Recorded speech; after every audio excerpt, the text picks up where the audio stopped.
Boa tarde, pessoal. Então, agora eu vou começar o segundo tópico referente ao preparatório para a Olimpíada de Química.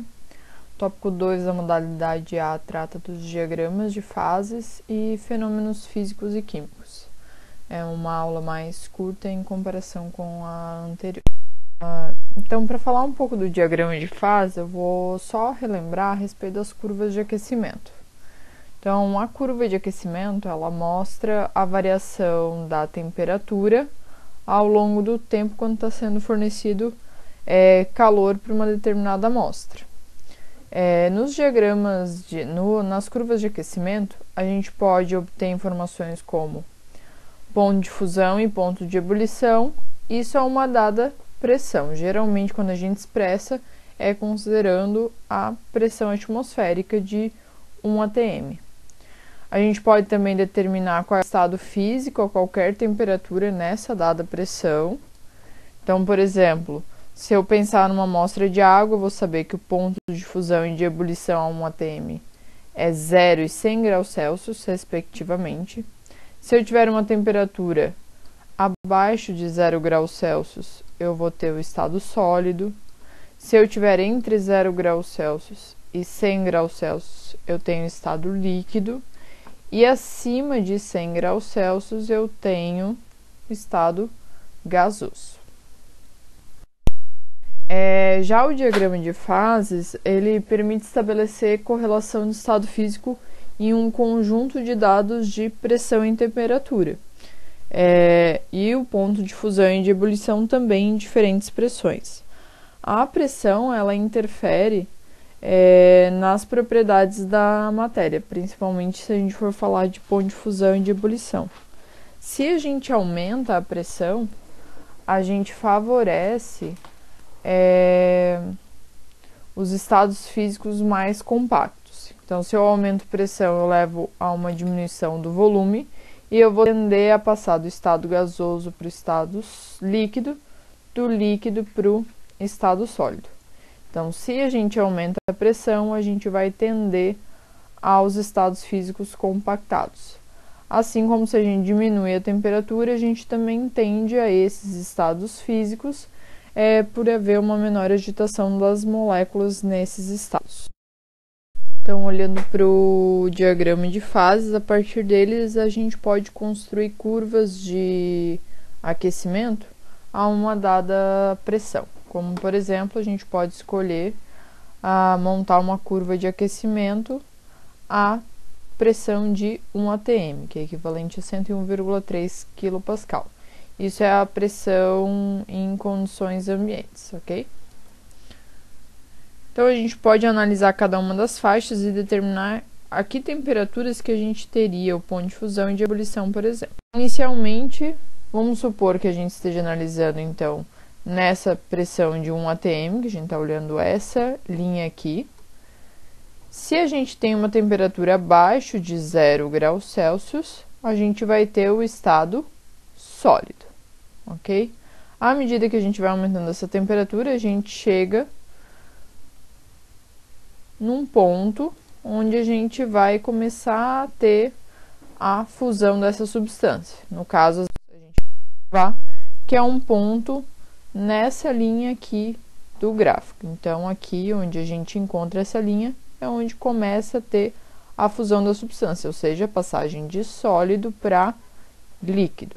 Observa 0 graus Celsius nessa pressão. Na temperatura, a gente vai ter a faixa onde a substância permanece no estado líquido, que é até 100 graus Celsius. É o que a gente observa aqui durante o aquecimento. Chegando nos 100 graus Celsius, a gente começa o processo de ebulição. Representado aqui por esse pontinho, que a gente vê que é a intersecção onde a gente tem a mistura do estado líquido com o estado gasoso.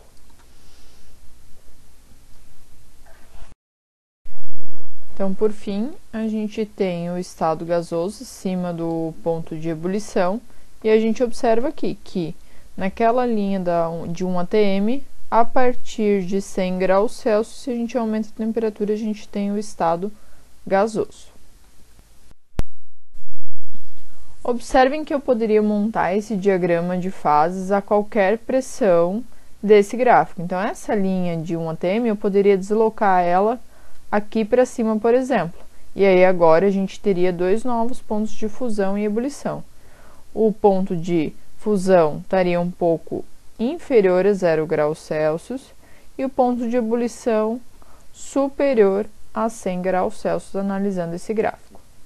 Então, observem nas regiões onde a gente tem maior pressão e menor temperatura, a gente tem o estado sólido, que a gente favorece o estado mais empacotado, de menor volume e com menor agitação das moléculas. Se a gente tem ainda alta pressão, só que a temperatura também é um pouquinho mais alta, a gente já favorece um pouco mais a agitação das moléculas e a gente tende a um estado líquido. E por fim, aqui, a gente tem a região onde a gente tem baixas pressões e altas temperaturas. Então, a gente vai favorecer o estado com maior agitação e com as moléculas mais distantes, então, o estado gasoso. Vamos analisar cada uma das faixas apresentadas nesse diagrama. Então, por exemplo, a gente tem essa linha aqui que mostra uma linha que divide o estado sólido do estado líquido. Então, é nessas temperaturas aqui, as dadas pressões, que a gente vai ter a relação de pressão e temperatura onde acontece a passagem do estado sólido para o líquido, ou seja, a gente tem os pontos de fusão a uma dada temperatura. Aí fica uma pergunta: é possível estabelecer o ponto de fusão, ou seja, uma temperatura no qual ocorre a passagem do estado sólido para o líquido, numa pressão inferior a 0,6 kPa? Vamos analisar o gráfico e ver se isso é possível. Aqui é onde eu tenho a temperatura, a pressão de 0,6 kPa, ok? Então, nesse gráfico, qualquer coisa abaixo dessa linha aqui de 0,6 kPa pode acontecer. Agora, observem, eu tenho abaixo dessa pressão uma faixa onde a gente tem um encontro entre o sólido e o líquido. Observa que não. Abaixo dessa pressão, a gente só pode ter dois estados físicos, que é o sólido e o gasoso. Então, não é possível estabelecer um ponto de fusão, uma temperatura que tenha a passagem do sólido para o líquido, porque nem sequer existe o estado físico líquido abaixo dessa pressão. Então, isso já responde a segunda pergunta, que é: não é possível ter água líquida abaixo da pressão de 0,6 kPa. Agora, essa linha aqui, ela representa o estado físico onde a gente tem a coexistência entre líquido e gás, estabelece os valores ali de pressão e temperatura, onde a gente tem a passagem de líquido para vapor, ou seja, são as temperaturas nas dadas pressões onde a gente tem o ponto de ebulição. Aqui embaixo a gente tem a linha dos valores de pressão e temperatura, onde a gente tem a coexistência de sólido e vapor, ou seja, elas vão refletir no processo de sublimação da água, ok? Então, observe que o processo de sublimação da água só pode acontecer abaixo de 0,6 kPa e numa temperatura abaixo de 0,01 graus Celsius. A pergunta é: em condições normais, ou seja, 0 graus Celsius e 1 atm, é possível observar a sublimação da água? Não é possível, porque 1 atm, observa que ela está numa linha acima de onde existe essa faixa que tem a interseção entre sólido e vapor. Então, não é possível, ok? A gente só consegue ter a sublimação acontecendo abaixo da pressão de 0,6 kPa.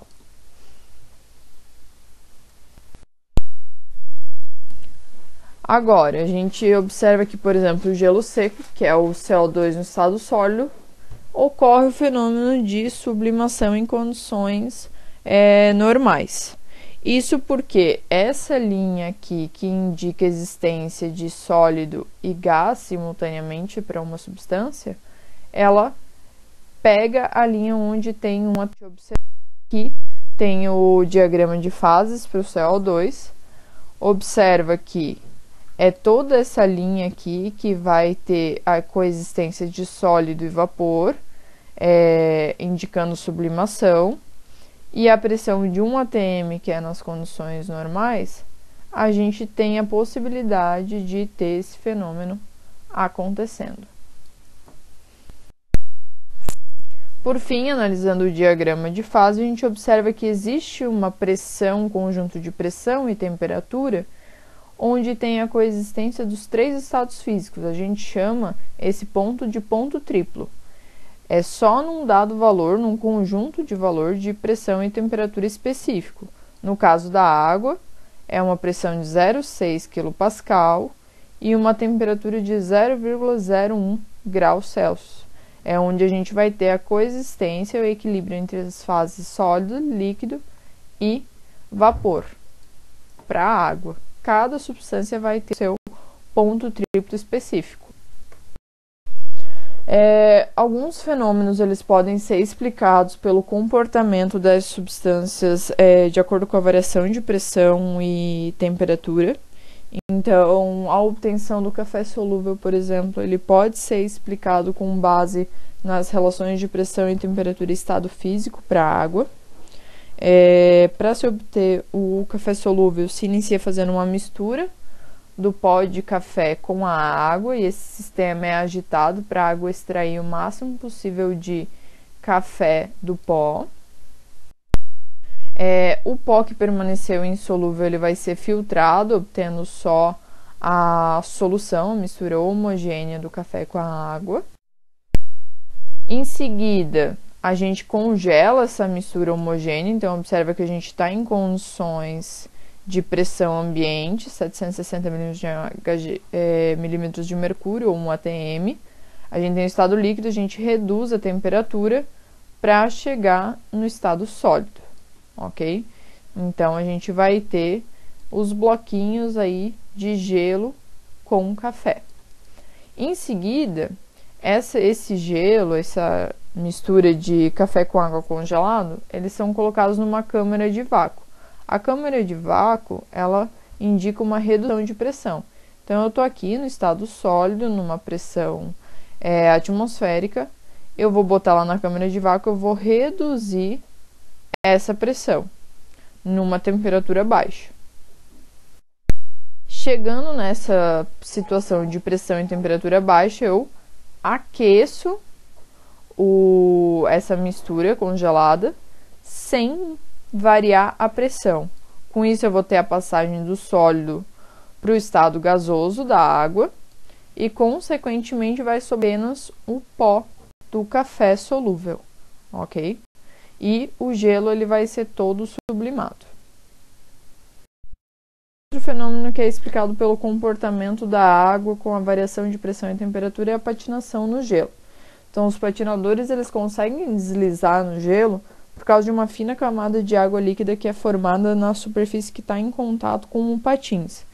Então, observa que tem o gelo e bem no contato da lâmina, a gente forma uma pequena película de água líquida, mantendo o gelo abaixo dessa película.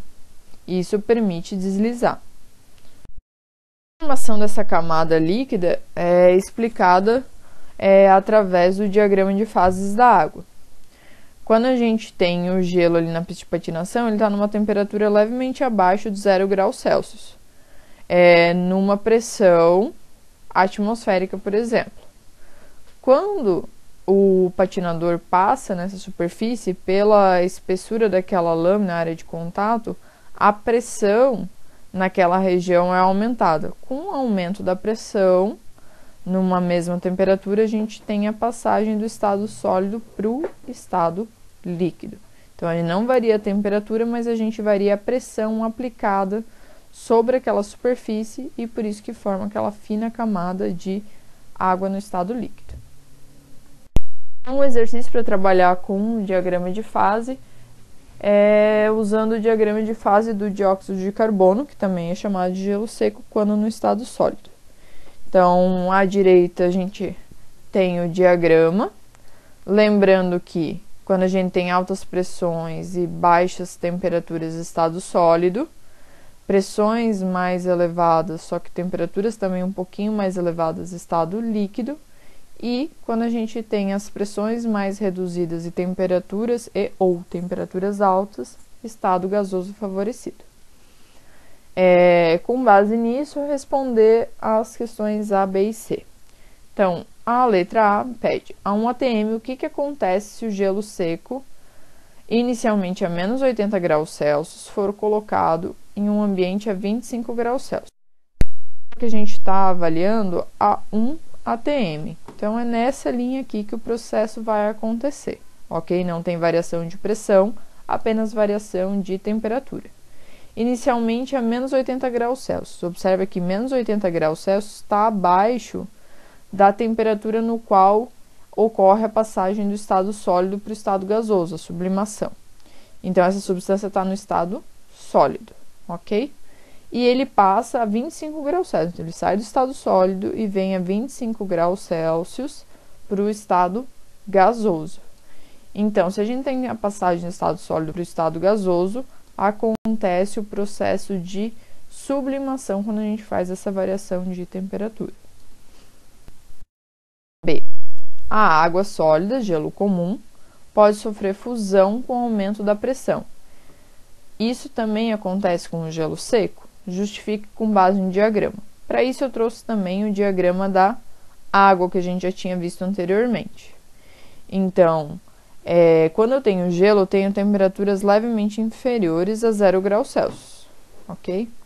Se eu tenho aumento da pressão numa mesma temperatura, observem que eu posso passar para o estado líquido, porque essa curva aqui que separa o estado sólido e o estado líquido, ela tem uma inclinação para a esquerda. Então, eu consigo fazer essa passagem. Agora, observa que no caso do gelo seco, eu teria que ter uma temperatura baixa, inferior a menos 78 graus Celsius, saindo aqui da pressão ambiente, aumentando essa pressão sem variar a temperatura. Observem que eu vou me distanciando da linha onde teria a passagem do estado sólido para o estado líquido. Isso porque essa inclinação aqui é para a direita. Então, eu não consigo só com o aumento da pressão fazer a passagem do gelo seco do estado líquido, do estado sólido para o estado líquido. Então, não observe esse fenômeno. E por fim, a última pergunta é: qual é o estado físico estável do dióxido de carbono nas condições ambientes, que seria de 1 atm e 25 graus Celsius. Então, para isso, eu pego aqui no gráfico onde é que está 1 atm e faço uma linha que conecta onde está a temperatura de 25 graus Celsius aproximadamente. A gente observa que isso está dentro da região que comporta o estado gasoso. Então, o estado físico é gasoso. Em relação aos diagramas de fases, era isso, espero que tenha ficado claro. A gente vai falar um pouquinho sobre os fenômenos físicos e químicos. O que pode ser classificado como um fenômeno físico e o que pode ser classificado como um fenômeno químico. Um fenômeno físico, também chamado de transformação física, ele vai ser um fenômeno que não envolve a criação de novas substâncias químicas. Então, num estado inicial e num estado final, a substância química existente no meio vai ser a mesma. Exemplos de fenômenos físicos: mudança de estado físico, quebra de materiais, dissolução. Então, aqui alguns exemplos. Se eu tenho qualquer processo de transformação de estado físico, eu não tenho alteração da substância química. Portanto, é classificado como um fenômeno físico. A única coisa que eu tenho é, por exemplo, água no estado líquido. Se eu congelo, é água ainda, H2O no estado sólido. E se eu faço o processo de ebulição, de evaporação, eu vou ter água no estado gasoso. Então, eu só mudei uma propriedade física da matéria sem alterar a substância. Quando eu quebro um material, é a mesma coisa. Se eu quebro um lápis, eu tinha madeira ali, celulose. Se eu quebro, eu não altero a composição química do material.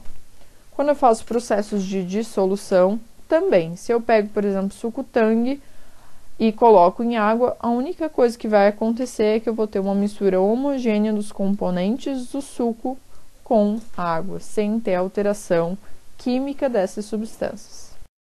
No químico, ele já está relacionado com as transformações químicas, ou seja, as reações. Esses são fenômenos aí sim que envolvem a criação de novas substâncias químicas. Eu tinha originalmente uma substância, ela sofre um processo e cria novas substâncias. Exemplos: oxidação de metais, queima de alguns materiais, produção de algumas bebidas que sofrem um processo aí de fermentação. Então, vinho, cachaça, cerveja vão ser produzidos através de transformações químicas. A queima da vela, que eu tenho a parafina sendo queimada com o oxigênio do ar e formando CO2 e água. E a formação da ferrugem, que envolve a oxidação de metais, no caso da ferrugem, o ferro. Algumas evidências vão estar associadas com a ocorrência de reações químicas. É importante saber que algumas dessas evidências também podem indicar fenômeno físico e não apenas fenômenos químicos. Então, por exemplo, mudança de cor. Esse é um indicativo grande de uma reação química acontecendo, como, por exemplo, quando você coloca o açúcar, dissolve em água e coloca para aquecer para formar o caramelo. A gente observa que a gente misturou duas substâncias incolores que sofreram um processo físico de dissolução, mantém a mesma cor, só que ao aquecer eu causo uma reação química de oxidação desse açúcar, e aí sim é um fenômeno químico. Mudança de odor.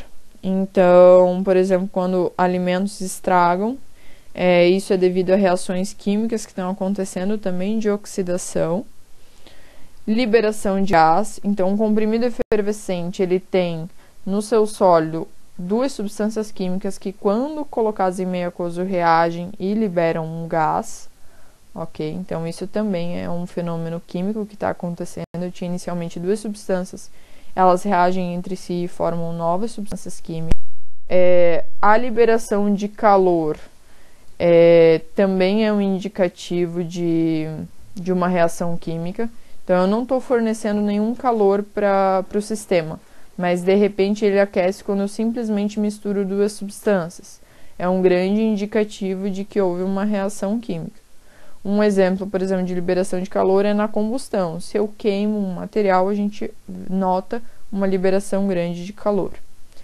Formação de sólido ao misturar duas soluções diferentes também pode ser um indicativo de fenômeno químico. Então, aqui tem um exemplo da mistura entre uma solução de iodo de potássio e nitrato de chumbo. Duas soluções incolores que, quando misturadas, geram esse sólido amarelo, que é o iodeto de chumbo. Ok? Então, a gente observa a formação desse precipitado desse sólido. É um exercício aí para a gente observar. Então, considere as seguintes tarefas realizadas no dia a dia de uma cozinha e indique aquelas que envolvem transformação química. Aquecer uma panela de alumínio. Bom, esse é um processo onde só envolve fornecimento de calor e aumento da temperatura da panela. Então, ele vai ser um fenômeno físico. Acender um fósforo. Nesse caso, a gente está gerando uma queima, certo? Então, ele é um processo que envolve uma transformação química. A gente observa que no final a gente não tem mais aqueles mesmos componentes. Ferver a água. Transformação física, mudança de estado. A gente está passando a água do estado líquido para o estado gasoso, continuando a ter água. Queima do açúcar para fazer caramelo. Como eu citei anteriormente, a queima do açúcar para fazer caramelo é um processo que envolve a oxidação desse açúcar. Então, envolve transformação química. E por último, fazer gelo. A gente está falando do processo de solidificação. Então, uma mudança de estado físico, ou seja, transformação física. Resposta correta para os exemplos que envolvem transformações químicas, 2 e 4, letra B. Um pouquinho em relação às propriedades físicas e químicas. Toda matéria ela vai ter propriedades que caracterizam ela, e essas propriedades elas são divididas em propriedades físicas e químicas. As propriedades físicas elas vão ser aquelas que podem ser observadas, medidas, sem que tenha mudança na composição do material, ou seja, as substâncias químicas envolvidas mantêm-se a mesma. Então, por exemplo, cor, ponto de fusão, ponto de ebulição, densidade, temperatura, massa, cheiro, vão ser tudo propriedades físicas, a gente consegue medir elas sem alterar a composição daquele material. E propriedades químicas são aquelas associadas à capacidade do material de se transformar em outro. Então, a capacidade de sofrer oxidação. Alguns metais oxidam mais facilmente, outros não. Isso é uma propriedade química do material, que está relacionado com reações químicas. Inflamabilidade, que é de gerar fogo, geralmente está associada a uma reação química dessa substância. Reatividade, então a capacidade de reagir frente a outras substâncias. Então, essas são as propriedades químicas. Exercício. São propriedades exclusivamente químicas. Então, vamos analisar e ver quais que correspondem. Gás hidrogênio sofre combustão. Bom, combustão é queima, a gente está deixando de ter a substância para ter outros. No caso, a combustão do gás hidrogênio seria o hidrogênio reagindo com oxigênio e formando água. Fertilizantes alteram a composição química do solo e aumentam a produção agrícola. Bom, os fertilizantes eles vão fornecer determinados nutrientes para o solo, e isso vai permitir reações químicas naqueles solos que favoreçam o crescimento de determinadas espécies. Isso é um processo químico acontecendo. Chumbo é mais denso que o alumínio. Densidade é apenas relação de massa-volume. Isso não depende de uma reação química acontecendo para poder ser medido. É uma propriedade física da matéria. E por último, a água entra em ebulição abaixo dos 100 graus Celsius. Para eu poder medir a temperatura de ebulição da água, eu só preciso ter a passagem do estado sólido, do estado líquido para o estado gasoso. Mas eu mantenho tendo água como substância química, então não tem alteração da substância e, portanto, a gente está falando de uma propriedade física da água. Então, apenas as duas primeiras, letra C. Então, para essa aula era apenas isso, espero que tenha ficado claro. Qualquer dúvida é só mandar e-mail.